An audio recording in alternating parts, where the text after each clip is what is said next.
Je suis Emmanuelle Turquet, la fondatrice de la cuisine thérapie, une méthode d'accompagnement que j'ai créée en 2015. Dans cette série de vidéos, je souhaite vous partager mon expérience entrepreneuriale et mon cheminement personnel. J'espère que cela pourra résonner et pourquoi pas inspirer celles et ceux d'entre vous qui veulent se lancer dans la création d'entreprises ou qui souhaitent rejoindre l'aventure cuisine thérapie et devenir praticien.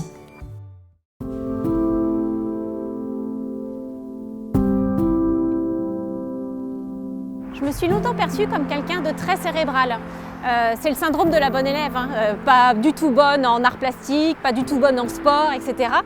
Et j'en suis même venue à mettre de côté et vouloir arrêter complètement d'être uniquement dans la tête. J'avais vraiment à cœur de développer mon intuition, ma petite voix intérieure, à être la plus connectée possible finalement avec cette petite voix qui vous souffle quoi faire.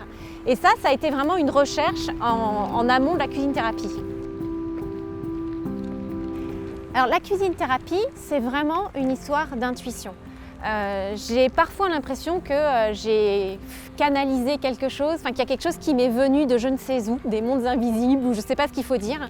Il y a eu cette espèce d'évidence à un moment que quand on cuisine sans recette et quand on met de la conscience sur cette façon de faire, on peut vraiment mieux se connaître et aller à la découverte de soi. Et ça, cette intuition-là, elle est vraiment née d'une expérience personnelle et c'est vraiment ça que j'ai à cœur de transmettre ou en tout cas d'exhorter les gens à se connecter à ça. Parce qu'on vit à ce moment-là un truc complètement magique où tout nous paraît simple, où tout paraît fluide, où on a l'impression que toutes les pièces du puzzle se mettent ensemble de façon presque inespérée et ça donne une confiance absolue pour la suite. Alors ça ne veut pas dire qu'on n'a pas de doute quand on est entrepreneur, évidemment on a des doutes, évidemment il y a des moments où on ne sait plus exactement où on en est. Moi, ma façon de gérer ces moments-là, ça a clairement été de me faire accompagner, de passer du temps avec d'autres personnes pour avoir un effet miroir sur ce que j'étais en train de vivre, pour essayer de vraiment aller connecter sur ce qui était important pour moi, pourquoi je fais ça, qu'est-ce qui m'anime dans ce parcours cuisine thérapie et qu'est-ce qui fait que j'ai envie de le transmettre au plus grand nombre aujourd'hui. Si j'avais un message à des personnes qui ont envie de se reconnecter et qui ont envie de se lancer dans l'entrepreneuriat, c'est vraiment d'arriver d'une certaine façon à faire taire tout ce qu'il y a autour pour se connecter à ce qui est vraiment important pour elle. Et suivre son intuition, c'est parfois opter pour des décisions qui ne sont pas forcément ce que la majeure partie des gens vous conseillent. J'ai un exemple tout simple. Moi, quand j'ai démarré la formation devenir praticien cuisine thérapie, j'ai été accompagnée par des personnes qui me conseillaient fortement de créer un système de franchise, donc vraiment un réseau de praticiens cuisine thérapie qui serait, que je commissionnerais sur le fait qu'à chaque fois qu'ils feraient un atelier, eh bien, il me serait redevable d'une commission.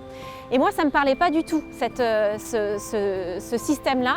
Je ne le sentais pas. Et à ce moment-là, je me suis reconnectée à ce qui était important pour moi. Et ce qui était important pour moi, c'était de développer la cuisine thérapie le plus largement possible et pas de développer le plus gros business possible.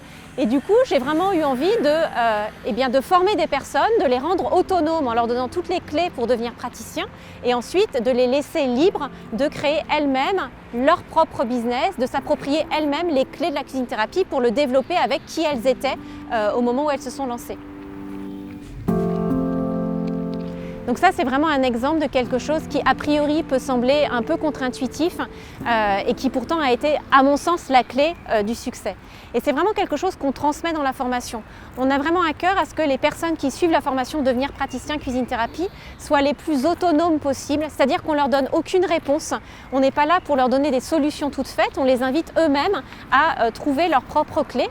Un exemple tout simple, on ne va jamais donner d'indication sur la fixation des tarifs. C'est à chacun des praticiens de se sentir OK avec le tarif qu'il va pratiquer et de trouver lui-même le tarif qui fait sens pour lui. Alors évidemment, se connecter à son intuition, c'est pas toujours facile et c'est une ex-cérébrale qui vous le dit. Il y a des personnes qui utilisent le yoga, la méditation. Moi personnellement, ce qui marche, c'est la cuisine sans recette. Et j'ai entendu il n'y a pas longtemps une autre astuce que j'ai trouvée vachement intéressante parce qu'elle permet de repasser par le corporel et par l'émotionnel. C'est le fait de tirer à pile ou face quand on a une décision à prendre. Alors évidemment, l'idée c'est pas que la pièce vous dicte quoi faire.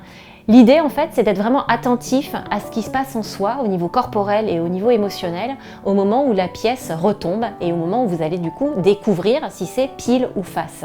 Parce qu'à cet instant-là, si vous êtes vraiment connecté à ce que vous ressentez, votre corps ne va pas mentir. Il va vous dire exactement ce qu'il aurait souhaité.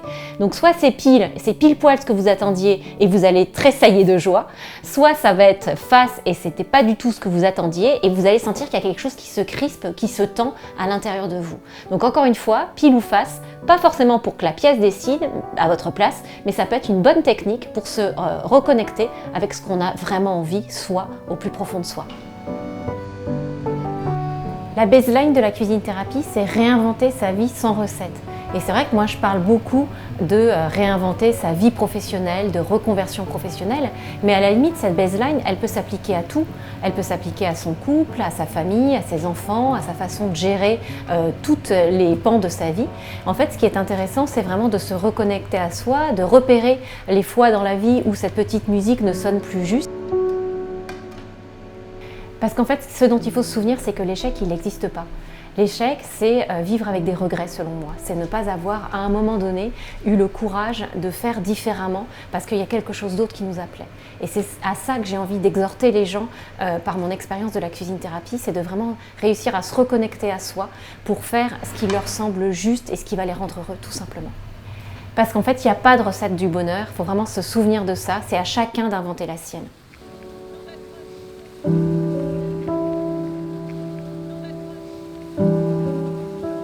Ce qui est important, je pense, quand on est en proie aux doutes, aux hésitations, c'est d'arriver à revenir à sa vision, à pourquoi on fait ce qu'on est en train de faire, son grand pourquoi, comme on dit beaucoup dans le monde de l'entrepreneuriat, pour essayer vraiment de se rappeler tout le temps qu'est-ce qui nous fait nous lever le matin finalement, qu'est-ce qui fait qu'on fait ce qu'on est en train de faire. Et moi, me reconnecter à ça, c'est souvent me rappeler comment j'ai eu l'idée de la cuisine thérapie, comment tout s'est mis en œuvre de façon tellement évidente, tellement presque magique, parce que cette idée que j'ai eue en 2013 et qui n'a pas changé quasi d'un iota en 10 ans, quand je me reconnecte à cette fluidité et à cette évidence-là, eh bien je sais que je suis sur la bonne voie et que je suis exactement là où je dois être.